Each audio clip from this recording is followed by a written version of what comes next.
What's going on? Alright, this is my third time doing this, and if you all remember, my first time was terrible. I mean, I was just up there, people were looking at me, I was shaking, and people were fake laughing because my jokes were messed up. So I'm going to start with a little story about something I saw in the grocery store a few days ago. Now, before I get going, let me tell you this today. Have you seen the way kids are? I mean, they're just messed up. What makes a person a good person is empathy and sympathy. And here's an example. Like, I'm not going to punch that guy because I know if he punched me, I wouldn't like that. We see kids don't have that.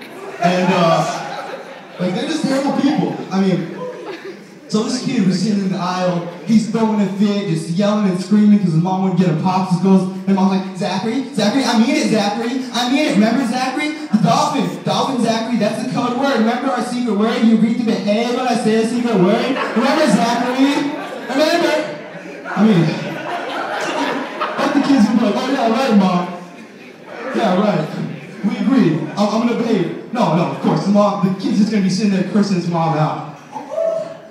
Anyways, I was that kid too. I mean, I'd go to the grocery store with my mom, she wouldn't give me popsicles. I was also screaming and crying until I got my way. I would not do anything like that wouldn't go my way. Like, in kindergarten, I was kicked out of Sacred Heart Model School after about 5 days.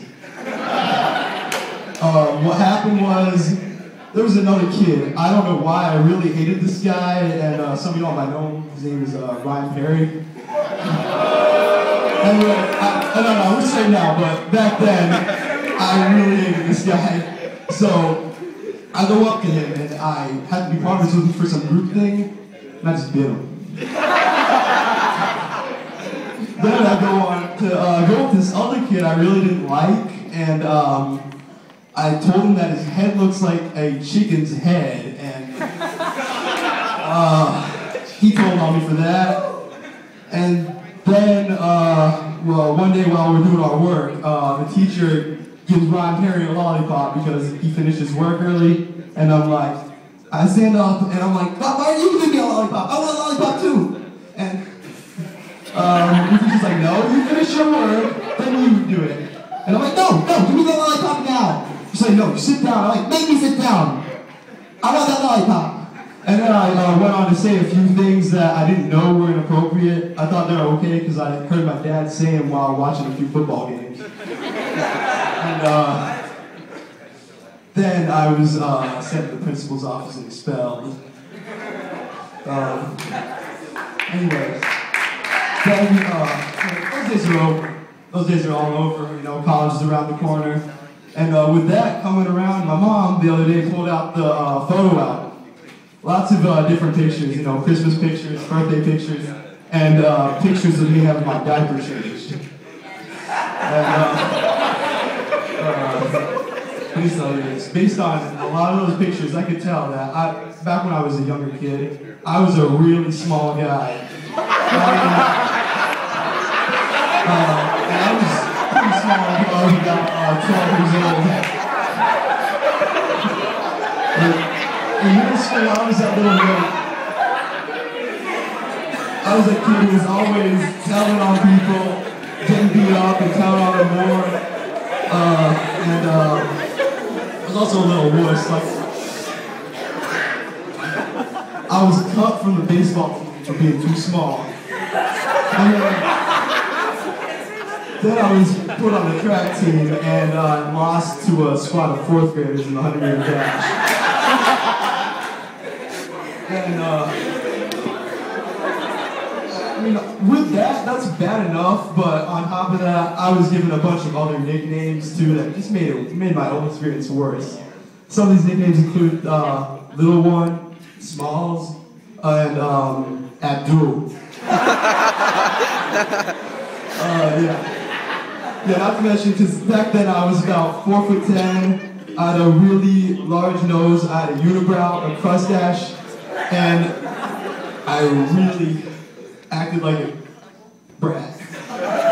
Anyways, some of this can be shown though the way I get treated at the airport lately. Like every time I go through, I'm always selected for random security screening. How random random as every time. On top of that, don't get me started on the weird looks that I get from people when I step onto the plane.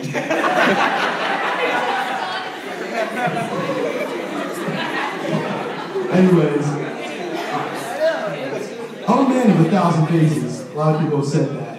You might know me from a couple of my phases, like my basketball phase, which I started as a sophomore.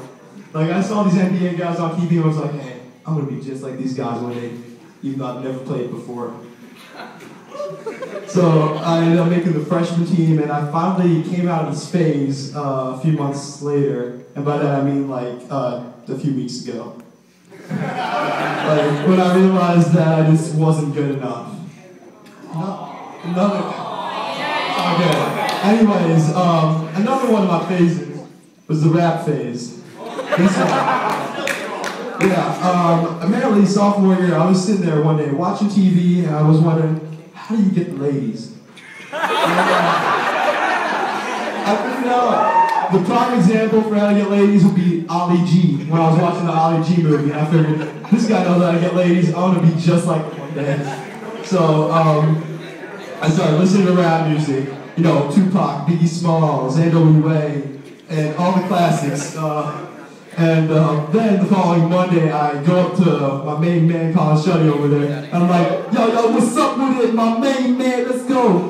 So, us came straight out of Compton, what's up with it?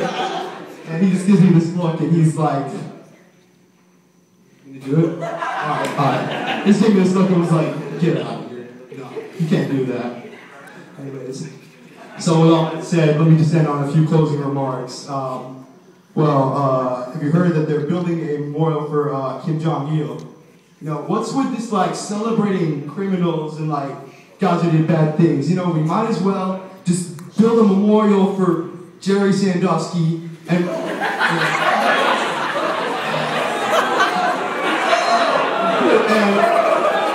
name of that coach who just passed away a few days ago? What's his name again? The name of the coach. The coach, Joe Paterno, you know, we'll just put Sandusky Memorial behind Joe Paterno's memorial.